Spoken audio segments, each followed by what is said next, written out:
कहानी का शेष भाग पढ़ेंगे। पिछले भाग में हम लोगों ने पढ़ा था कि एक बूढ़ा व्यक्ति था जिस और एक डॉक्टर चड्डा के पास अपने बीमार बच्चे को दिखाने आता है। डॉक्टर चड्डा उस बच्चे को नहीं देखते हैं और वह बच्चा उसी रात को मर जाता है। उस बूढ़े व्यक्ति का सहारा छिन जाता है। इस बात को कई वर्ष बीत जाते हैं। कई वर्ष बाद डॉक्टर चड्डा अपने बेटे कैलाश का 20वां जन्मदिन मनाते हैं। उसी रात को कैलाश को सांप काट लेता है। घर में चारों ओर कोहराम मच जाता है। सभी रोने पीटने लगते हैं। आगे पढ़ेंगे। शहर से काफी दूर पर एक झोपड़ी में एक बूढ़ा और एक बुढ़िया अंगीठी के सामने यानी आग जला करके जाड़े की रात काट रहे होते हैं। उसी समय घर में एक चारपाई तक नहीं होता और न ही उनके पास कोई बिछावन होता है। एक छोटी सी डिबरी जिसको कि लालटेन कह सकते हैं या लालटेन का छोटा रूप जो कि एक ताखे पर जल रही होती है। उसी समय कोई दरवाजे पर आकर आवाज देता है, भगत भगत क्या सो गए? किवाड़ खोलो। भगत साहब आकर दरवाजा खोलते हैं। एक आदमी अंदर आकर बोलता है, कुछ सुना? डॉक्टर चड्डा के लड़के को सांप ने काट लिया। तुम चले जाओ, आदमी बन जाओगे, यानी कि खूब धन तुम्हें मिलेगा। बूढ़े ने जाने से इनकार करते हुए कहा, मैं नहीं जाता, मेरी बला से मरे। मेरा लड़का अंतिम सांसें जब गिन रहा था, मैं बेटा को लेकर उन्हीं डॉक्टर चड्डा के पास गया था। मैं पैरों पर गिर पड़ा, पर उस निर्दयी डॉक्टर ने देखने से इनकार कर दिया। सीधे मुंह हमसे बात तक नहीं की। अब पता चलेगा कि बेटे का गम क्या होता है। उन्हें तनिक भी दया नहीं आई थी हम पर। भगत अपनी बातों पर अटल रहा और वह आदमी लौट गया। भगत ने किवाड़ बंद कर लिया और चीलम पीने लगा। बुढ़िया ने कहा, इतनी रात गए जाड़े में कौन जाएगा? अरे दोपहर होती तो भी मैं नहीं जाता। बूढ़ा कहता है कि दोपहर होता तो भी मैं नहीं जाता। सवारी जो है ना मेरे दरवाजे पर गाड़ी भी लेने आती तो भी मैं नहीं जाता। भूला थोड़े ही हूँ वो दिन। मेरे बेटे को निर्दयी ने एक नजर देखा तक नहीं था। बूढ़े के जीवन में यह पहला अवसर था कि वह सांप के कांटे की खबर सुनकर नहीं गया हो। मौसम कैसा भी हो, लेकिन वह बूढ़ा जो है ना बिना लेन देन का कोई विचार किए हुए वह किसी व्यक्ति को सांप काटता था, वह दौड़ा चला जाता था। बुढ़िया सो गई थी। बूढ़े का मन भारी हो रहा था। उसको चैन नहीं आ रहा था। उसने अपनी लकड़ी उठाई और धीरे से किवाड़ खोला।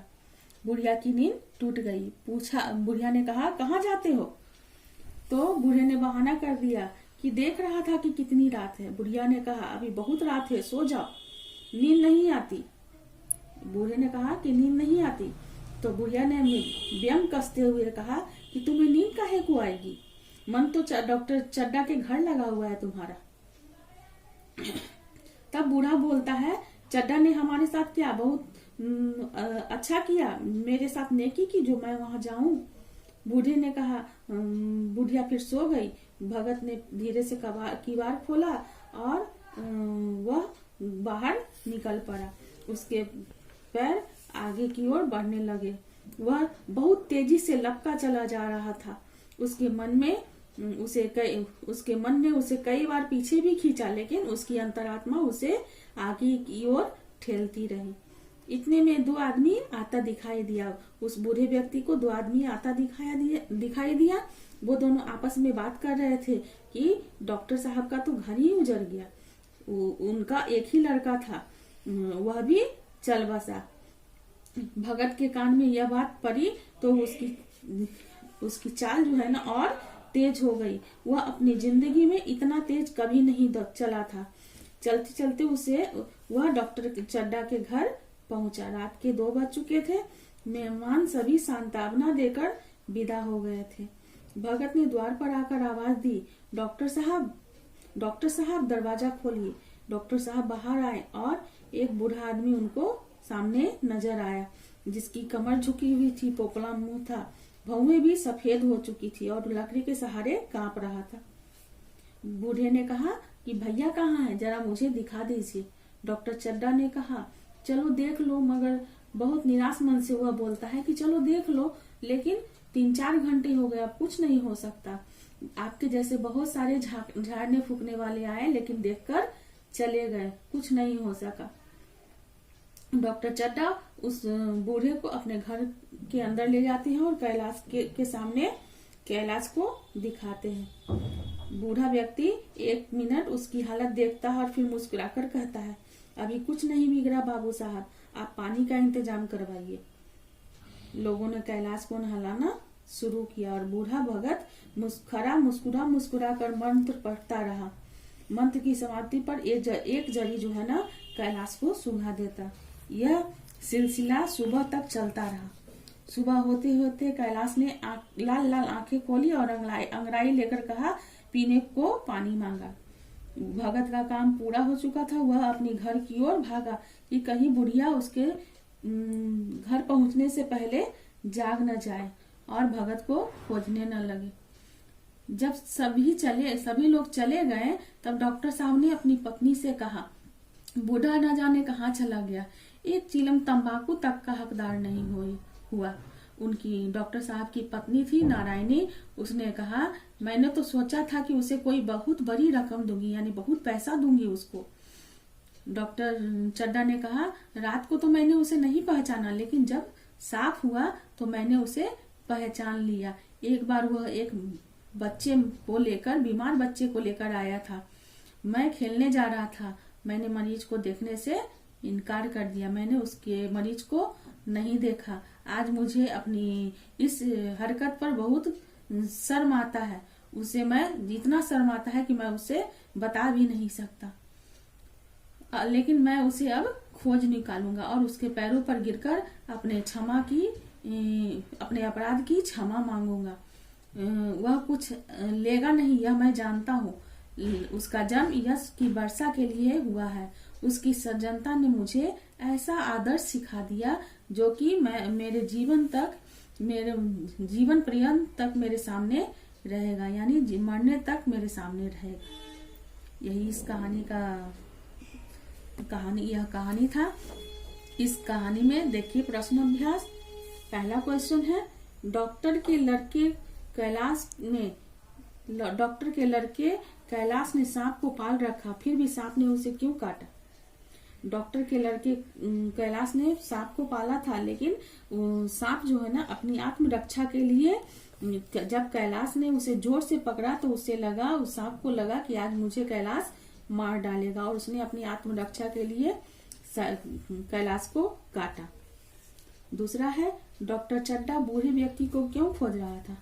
डॉक्टर चड्डा जो है ना बूढ़े व्यक्ति को इसलिए खोज रहा था क्योंकि उसके बूढ़े के किए गए उपकार का वह बदला चुकाना चाहता था और अपने किए गए बुरे व्यवहार के लिए उससे क्षमा मांगना चाहता था।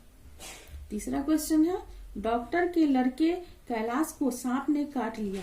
इस खबर को सुनकर बूढ़े व्यक्ति को क्यों नींद नहीं आ रही थी?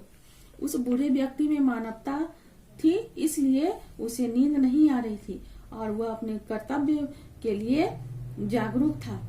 उसका अंतर्मन जो है ना, उसकी अंतरात्मा उसे गवाही नहीं दे रही थी कि किसी व्यक्ति को सांप काटे और वह उसके इलाज के लिए न जाए।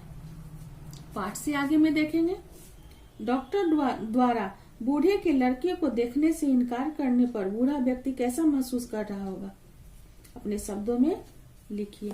बूढ़ा डॉक्टर के इनकार करने पर वह स्तंभित हो गया होगा, उसके मन को ठेस लगी होगी और वह मन ही मन समझ गया होगा कि उसके जीवन की आखिरी निशानी थी, वह भी नहीं बची। वह अंदर से टूट गया होगा और कोई उपाय नहीं देखकर वह अपनी डोली उठवा ली और अपने घर लौट गया होगा। समाज में गरीबों का जीवन स्तर सुधारने के लिए आप क्या करना चाहेंगे? समाज में देख रहे हैं बहुत गरीबी है, उसके जीवन स्तर को सुधारने के लिए आप क्या कर सकते हैं? तो आप एक अच्छा शिक्षक बन सकते हैं या समाज की सेवा कर सकते हैं। अच्छा शिक्षक बनकर गरीब के बच्चे को पढ़ाकर आप उसके जीवन स्तर को सुधार सकते हैं। पढ़ लिख कर वो बच्चा नौकरी करेगा तो उसका जीवन स्तर खुद ब खुद सुधर जाएगा। तीसरा है, इस पाठ में आपको किसका चरित्र सबसे अच्छा लगा? इस पाठ में मुझे सबसे अच्छा उस बूढ़े व्यक्ति का लगा जिसमें मानवता का गुण था और जिसने डॉक्टर चड्डा के बेटे की जान बचाई और आधी रात में वह चलकर उसके घर पहुंचकर उसके बेटे